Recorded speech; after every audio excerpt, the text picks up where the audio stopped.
Welcome to my mental health workshop. This is an interactive guide to living your best life. Now, I want to ask a question.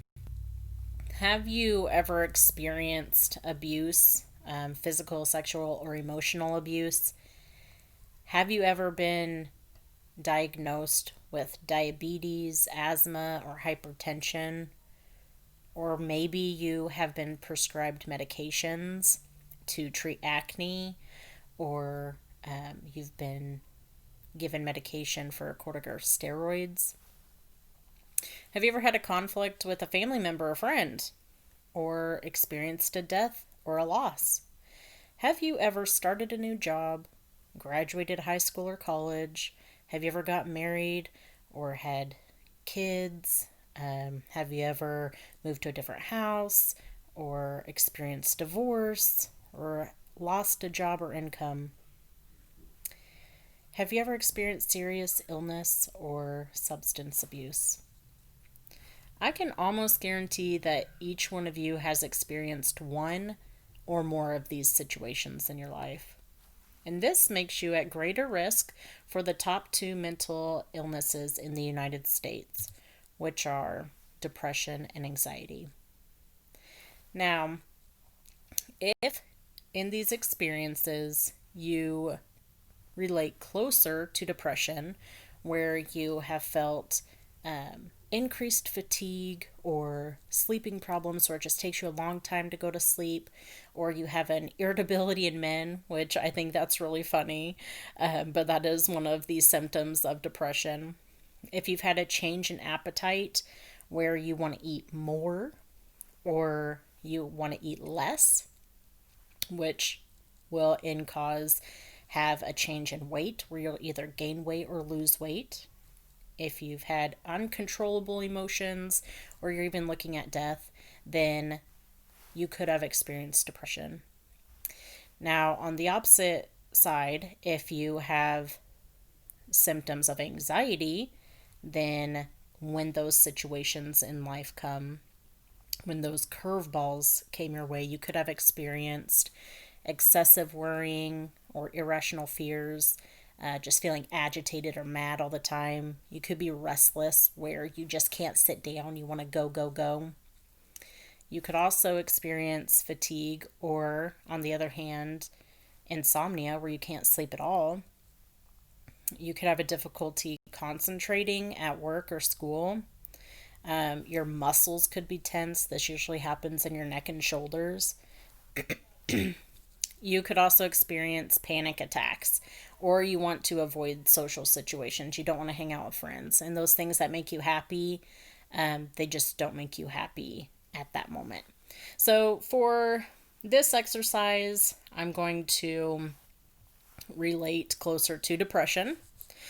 So, we're going to click on depression, and it's a fun little game. You can just color. This is those adult coloring books that you've seen. Those do actually help with depression. So you can have fun with that. And when you're done, you can print it. Or if you're like me, you can download that image and you can color it with pencil.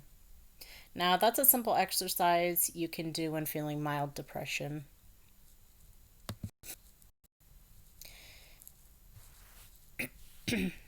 There's other things that you can do, other activities that you can do to treat mild depression and anxiety. For instance, you can go on a walk, you can do yoga. Chores actually do help. So you can start with one chore like dishes. You can do an art or craft. You can call a friend, take a bath, read a good book. You can be out in nature and connect with our Heavenly Father. For anxiety, you can make a to do list. You can acknowledge your feelings and know that you've been there before and you're going to be okay. You can pet a furry friend. You can solve a puzzle. You can use an app to track your feelings. You can drink a glass of water, and the benefits for that is to help slow your breathing down. You can also find a scent that soothes you, or you can listen to uplifting music. Now, what happens if these activities don't work? After you've done them, that would make anyone feel annoyed and most likely feel like their efforts are useless. So, why even try anything else? So, at this point, people do one of two things. One, they either seek additional help with a therapist, or two, they stick it out and hope the symptoms go away eventually, which in some cases they don't, and that's when bigger problems happen. So, this is where we need to change. This is often where people go into deep depression, and this is life threatening. We have physical checkups once a year to catch life threatening diseases before they become a problem. These well checks are paid for by insurance companies.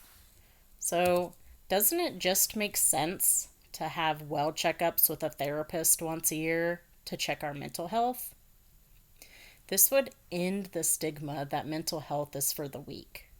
So, insurance coverage for preventive care and mental health would literally save lives. So, it's time to act. We need to let the professionals do what they learn to do best, which is prevent when possible and treat when needed. So, I hope you learned something new today. I hope you had fun with the interactive game. If you want to go back, you can also do the anxiety activity.